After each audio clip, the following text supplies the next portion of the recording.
So, recently, man, the Charlo twins have been lighting up the boxing headlines. It really was Jamel Charlo. He was really the one that was lighting up the headlines lately, man, especially when it comes to Terrence Crawford.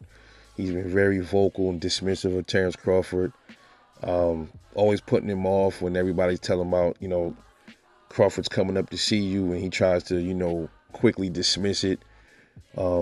And then, lately, Jamal Charlo pretty much got in the fray as well when he was asked about what he thought about Bud calling his brother Errol Spence's cheerleader. And, he had some choice words to say.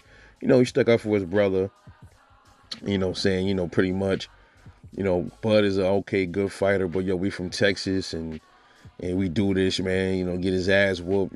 Hey, he's saying what he got to say, but at the same time, he also was being dismissive, because I caught on to something he said too. If I could remember correctly, he said something about, he need to something about, leave Errol alone or some shit. It was like, avoid Errol or avoid my brother or something. I can't remember exactly what it was, man, but it was almost like a direct indicator that that fight ain't gonna happen with him and Errol. Like he knew something. I'm not insinuating he did, but it sounded a little suspect, man. But the Charlo twins, bro. I've made, ever since Jamel got on that, talking that bullshit. He was talking about Deontay Wilder, bringing guns and shit. Oh, I got peoples that make sure put in that work. It's like bringing up gunplay and all of that, for Wilder and shit, man. Dumb shit. Then and shit like that is why the Charlos leave a bad taste in my mouth, man. But it's especially Jamel Charlo. Jamal Charlo, they both leave bad taste in my mouth for different reasons. Jamel, he got a big mouth outside the ring.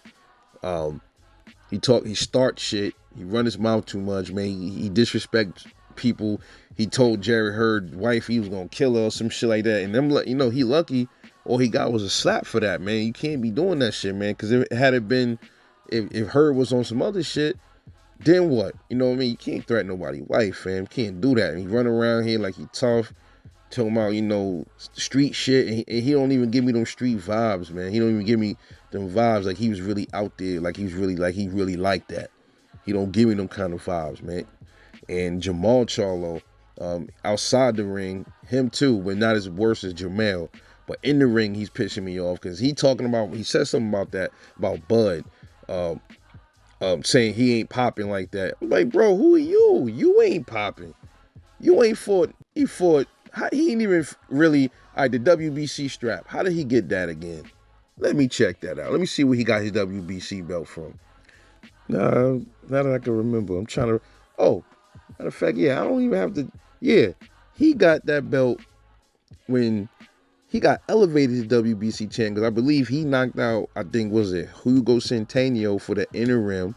And I think after that, I think somewhere around that time, Canelo, he vacated and moved out of 160.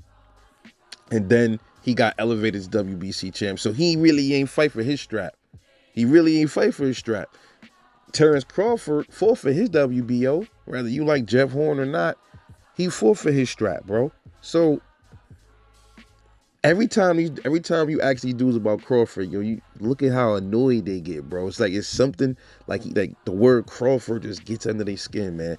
These dudes is highly sensitive. He was getting heckled at the press conference. Jamel was getting heckled at the press conference. Jamal, he ain't been looking too good in the ring. He almost got beat by Montiel. Matt Carball was giving them problems. Deverenchenko was giving them some issues. He got the win and all of that, but people say he was supposed to smoke Carball. He was supposed to smoke Deverenchenko. Montiel, he had power, so he was a power puncher, man. But you know what it is. These dudes are the Peppermint Twins, bro. They're very sensitive. It's like you can picture them in some fantasy land, like Candyland or something, eating peppermint, sitting on a bench or something like that. They give me those vibes. Like you see them skipping down this candy brick road, skipping and shit with a white suit on, with a peppermint hat on. that is what the vibes they give me, dude. You know, and man, someday, sooner or later, one of them gonna get humbled in the worst way. Uh, Jamel already got humbled by Tony Harrison, but he didn't really he got like decision humbled. Um, Damn near got humbled by Ryan Castano because he was hurt in that fight a few times. Jamal Charlo, he was hurt against Montiel. He was hurt. It looked like Karbov stung him a few times, but you know me, I'm just bringing that up because you know I don't frown upon fighters when they get beat up or they get adversity because they get the win through the adversity. You gotta say what it is. You gotta give them their props. But people feel like, hold on, you supposed to be levels above these other dudes. You shouldn't be facing that kind of adversity, right? You're a lion, and you know you're Iron Man, and your brother is Hitman. You know, like come on, man. They making it seem like they going in the ring just flushing dudes in the first round, or they just one punch knocking dudes out. Man, come on, man. Jamel just got lucky with Erickson Lubin. You know, Lubin was just you know defensively irresponsible in that fight, and he paid for it. You know, but these dudes ain't these monsters like everybody think they are. They're actually kittens, and they showed this plenty times outside the ring. Plenty times outside the ring. I give Jamel all of the respect for the way he carry himself in the ring. He a dog. He could fight. Jamal could fight too, but he ain't fighting the best. So you can't talk about what Crawford ain't doing. Well, bro, you ain't fighting no real champ. You ain't fighting no champions. You ain't defend your title against, you know, real opposition, no top level dudes or nothing. You ain't for Andrade. I mean, I can't blame him for Triple G because Triple G just ducked him, so I can't really blame him for not fighting Triple G. But I mean, bro, when you go move up to 168, man, you calling out dudes in other divisions, and then when they put the heat back on you, now you want to be dismissive and start talking about, oh, you got to get vaccinated, and oh, I ain't fighting nobody under 25. You better off not saying no fuck shit like that, bro. He made himself look real bad with that one. You know, and then you going on hot box with Mike, and I don't know why you did that. You up there, you knew them questions was coming, and he tried to butter up Mike. Yo, Mike, that's why you one of my favorite. You one of the best of all time. And Mike said, yeah, I know, but yo, man, it's fighters out there, man. You know, you want to fight you. You know, say, call these dudes out, man. Oh, you already know who it is, man. Anybody want it with me, Charlo. You know what I mean? I'm for whoever. Tyson, nah, man, nah. Say names, man. Say names. Oh, he had him down there nervous, bro. Then talking about, yo, man, Mike, why you over here instigating? Like, come on, man. Who says shit like that, bro? And then when they was interviewing him, they was brought up Terrence Crawford, he's sitting up there being dismissive, and he's like, why don't you, avoid this? You don't want no problems with this person, bro. I thought this was boxing, man. I thought y'all supposed to want to smoke with other fighters.